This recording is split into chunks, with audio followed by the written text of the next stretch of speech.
from recent happenings, I think I'm so discouraged, because you would see what happened in Kumbo in the past 2 days, in the past few days.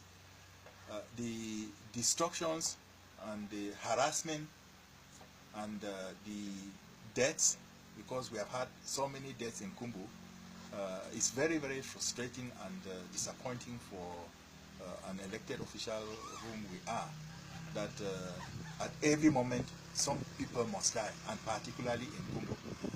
Coming from Kumbo, I feel very, very uneasy and very awkward that Kumbo is the testing ground at times and as usual and at every time for whatever thing is being tested, to the extent of people being killed. I went out this morning to the various quarters which were affected, and the level of destruction, televisions broken down, doors broken down, vehicles shattered, windscreens and so on, and the level of violence, the level of irresponsibility for those who have done it is unacceptable. We cannot live in a modern society and we see forces of law and order behaving the way I saw in Kumbo this morning. Everywhere in the world, there are demonstrations and there are agitations. It should not always be accompanied by violence, because we know violence begets violence. And when we start this spiral of violence, there is no end to it, and I think we should refrain from this wanton and irresponsible, needless violence. No, it's difficult to say that we should redress, or the SDF can redress, because the person who can redress is the person who has executive powers. It's the President of the Republic who has the possibility to redress the situation.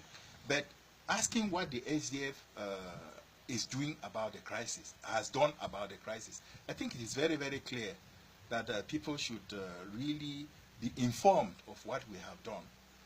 At the beginning of this crisis, which we all followed, the SDF was very, very clear that it is a human right, it is a professional right, it is a trade union right, that any members of the trade union can ask for their right and demonstrate and seek to redress what they think is not right in their profession. That was the case with the teachers. It was the case with the lawyers. And we said we stood with them and fought with them. You will remember that we came to Bamenda at the beginning of the crisis after the first shootings and so on, met the governor, insisted on the governor that we should learn to do things the right way, not always having to shoot down and kill people. And after discussions with the governor, he, for the first time in Cameroon, sent forces that accompanied us as elected people to demonstrate in town, march to Commercial Avenue where we held our conference, and showed our support for those people, our citizens who were fighting for their rights. From there, we went to BUI and engaged in the same exercise. From there, we had discussions in Parliament, whereby SDF parliamentarians have always talked in favor of the people and so on. And from there, we have had position statements as parliamentarians. We, in the National Assembly, have had 5 position statements.